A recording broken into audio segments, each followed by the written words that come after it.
Okay, well, good morning. We'll call this review and conclusion to our examination of the evolution of consciousness of our species today. So the picture is relatively simple in my view. We have these three levels of consciousness that currently exist on the planet today. The tribal mind, which again was our evolutionary process as a species from primates to Homo erectus. And the focus of the tribal consciousness was simply survival. And so always it was occupied with the simple elements of life, growing food, building housing. Many of the tribal groups were migratory. And it was our evolution over a period of millions of years, and pretty much dominant over the past 5,000 years on the planet.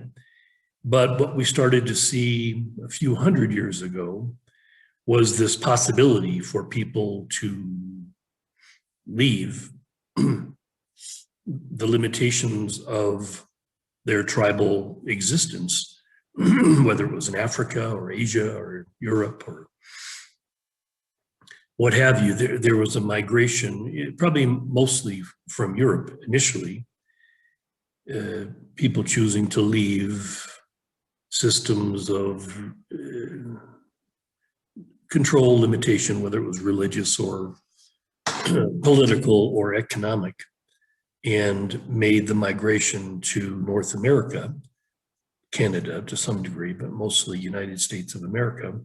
And so this was a very big movement over the past few hundred years, and the development of a system, we would call this now the egoic mind, where personal freedom, independence was the dominant theme, okay, that the individual could rise above his or her tribal conditioning and become more.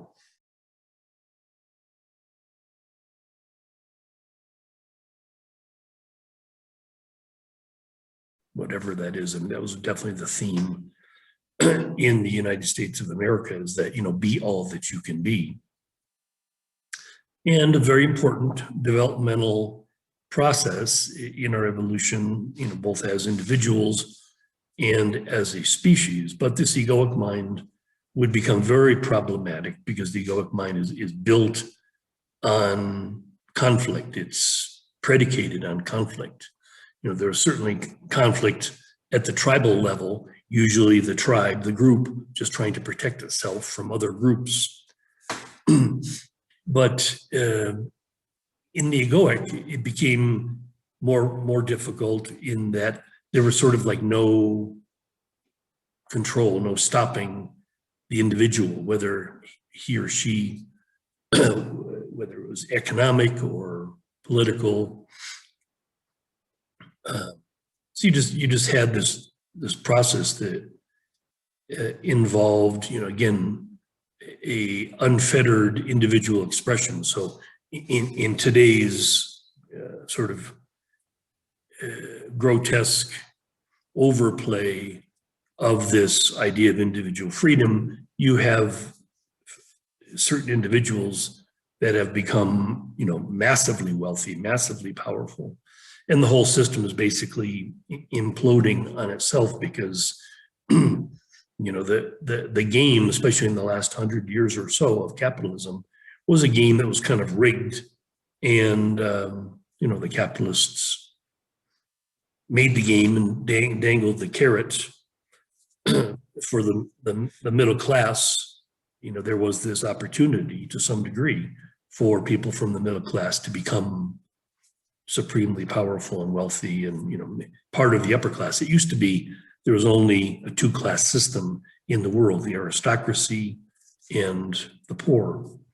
And this experiment that happened in North America basically failed because now we've got back to this two-class system, the super wealthy and the poor. The middle class pretty much has borne the brunt of the collapse over the past decade or so.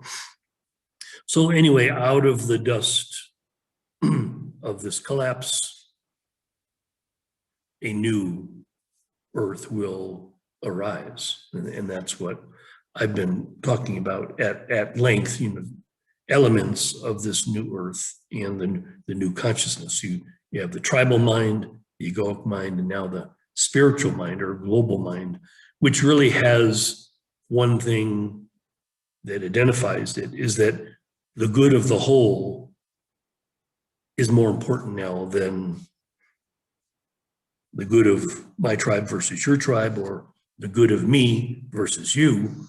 Now it's like we, okay? It's like we as a species, for us to survive and flourish, we need to think collectively. We need to put all of our resources, all of our intelligence to developing a system that serves the whole, okay?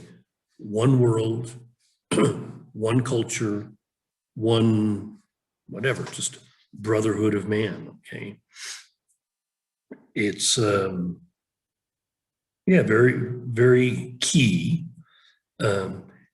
Some of the elements that were interesting for me in the study of this evolution was, again, most of the wisdom of the earth developed in the East, Asia, China, India, Japan, these areas, and there was a migration, just like there was from Europe for more or less political or religious reasons. There was a migration of spiritual wisdom that happened began happening primarily in the 1960s as a result of the influence of the Beatles.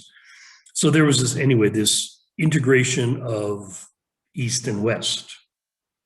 Okay, that was very important for our development. So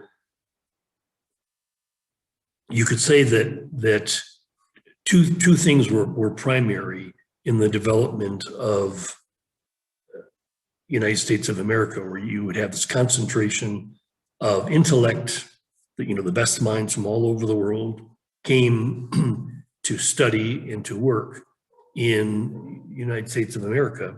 So you just had it just became this hotbed of higher, intelligence, the sort of the peak of this egoic mind, the rational mind in its developments. But more importantly, there was this influx of spiritual wisdom, because this would become the seed for now our new earth. And just like there was an exodus from east to west in the 1950s, 1960s, 1970s, now there's an exodus from the north to the south. Okay, there's a very important prophecy that I'll share with you now that describes the eagle flying with the condor, eagle representing North America, condor representing South America. And this is I think the highest prophecy on the planet today, that says when the eagle flies with the condor, it will be the birth of a new earth. And the prophecy talked a little bit about this period of 500 years or so where the North, basically the imperialistic North that was, European, but later North American, was keen on exploiting South America.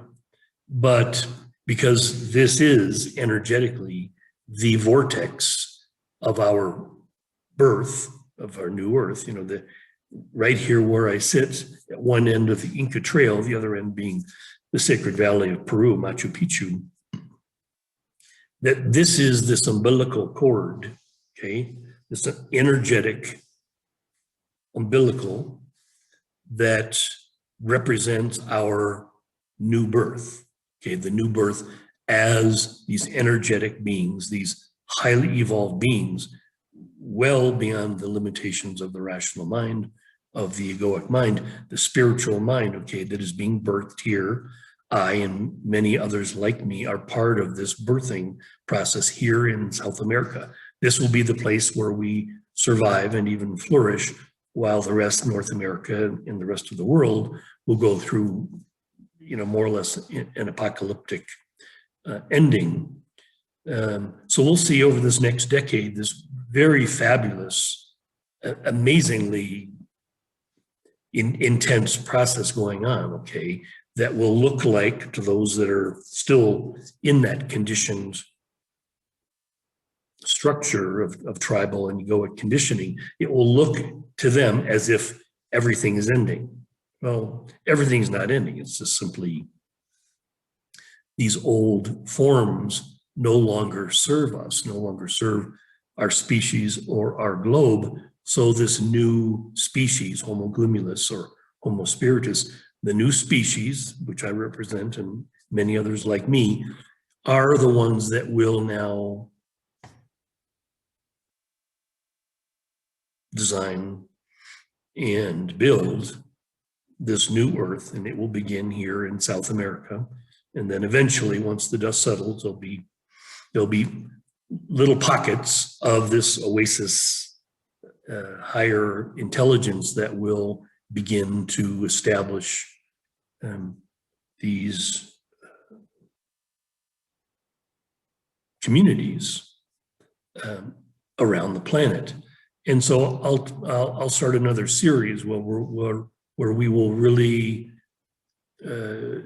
look at the design and the implementation of this new earth, look at the features of it, how these individual communities will look and how they will be connected with each other to create a global network of communities that, again, are serving this one evolutionary process, okay?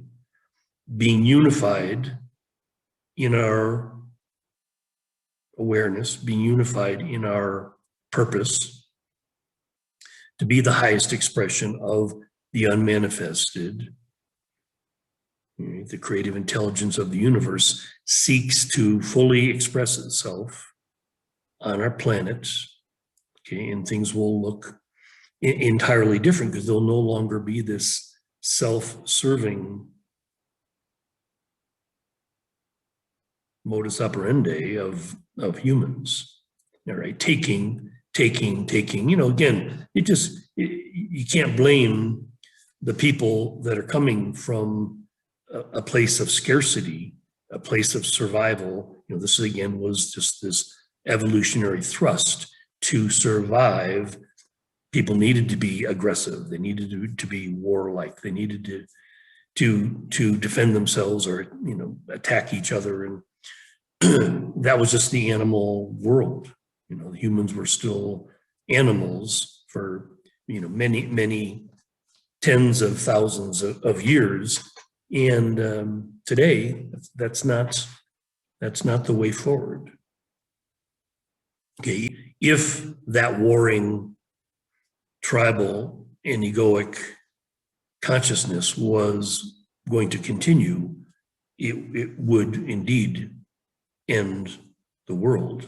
The world and our species would end. So, that is ending, but something new is arising. And so this is always the way of evolution. Evolution always wins. Okay, so any of you who would align yourselves with this new evolutionary thrust, you'll do just fine.